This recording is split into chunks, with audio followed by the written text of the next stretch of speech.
Are you a real estate investor or self-managing landlord with one or more rental properties here in the US? In this video, we're going to talk about possible legislative changes in 2025. You will have a better understanding of what those possible changes are, how they could affect you, and how you can become part of the process to make positive change for you as a landlord and an investor. I'm Stacy Wilson. My husband David and I own Wilson Management Group, which is a residential property management company here in Central Florida. We've been in business since 1986 and we specialize in single-family rental homes. Let's get into the rest of this video. I was asked to talk about legislative issues, and as Sandra said, legislative issues tend to piss me off because I often see what's wrong and where we're going wrong. The thing about the legislative process is if you don't get involved, you get dictated to. And if you get involved, you have a voice. And so being a voice for NARPM as the legislative chair has been a real learning experience for me. And so hopefully I'm bringing a little bit of that to the table today. I'll start off by talking about my wife Stacy and I went to Washington, D.C. for a legislative convention, then sort of a day on the Hill on the federal level at the congressional office buildings and the Senate office buildings. But Capitol Summit portion was like a small version of a NARPM convention. There were so many learning opportunities. We had breakout sessions, we had mastermind groups, and I cannot encourage everybody enough to join in and participate in these types of opportunities because there's just so much knowledge to be learned. And you're talking with people from all over the entire country. With the legislative policies that were being put in place and were currently in place in the state of Washington, and they made the comment that they were fairly confident that at least their city and possibly their entire state would be the first state in the nation where all rental housing is government controlled.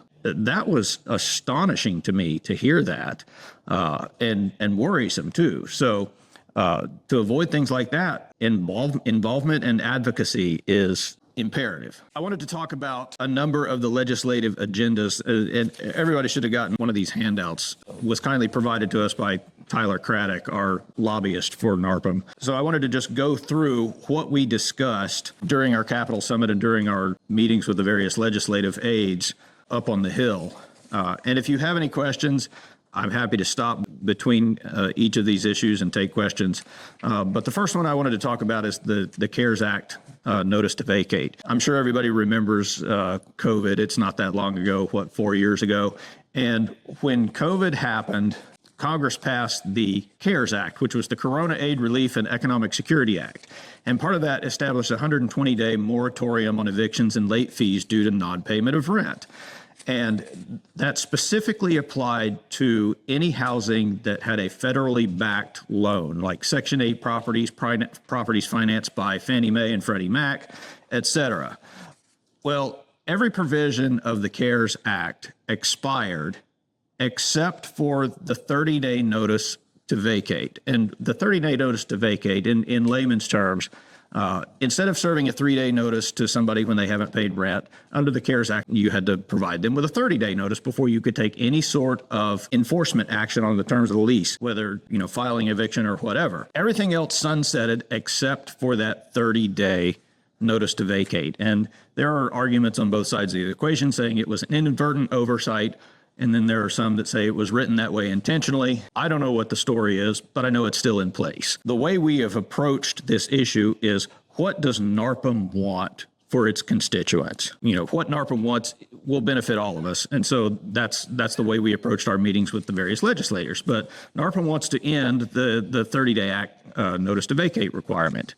What are the ramifications and the consequences of this being in place? Well, as everybody knows, most of the investors that we manage for are small mom and pop investors. They may own one or two properties. Some own a lot of properties, but the overwhelming majority probably own less than 10 and closer to 1 or 2. They rely on timely rent payments to maintain these investments. Often these are retirement investments that they have a mortgage on, but they are talking about delayed gratification so that when they finally retire, they have a passive source of income for their retirement. And the 30-day notice requirement is particularly damaging to these small investors because once a tenant gets behind in rent, if they have a property that falls under the CARES Act 30-day notice, they can't take any enforcement action until the rent is 30 days in arrears. So the net effect of that is over a 12-month lease period, the landlord is actually getting 11 months of rent instead of 12 months of rent. That represents an over 8%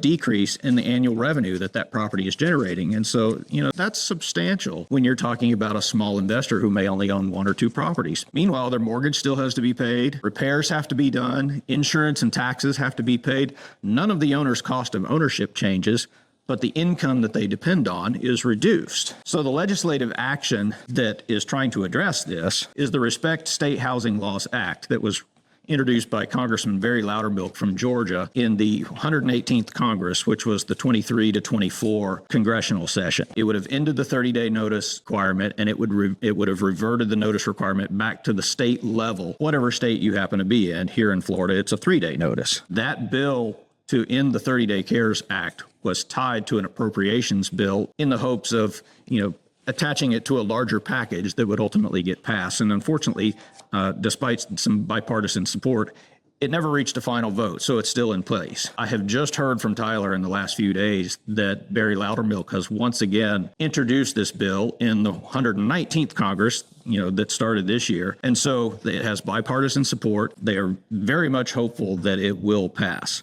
That would be a very good thing if it does.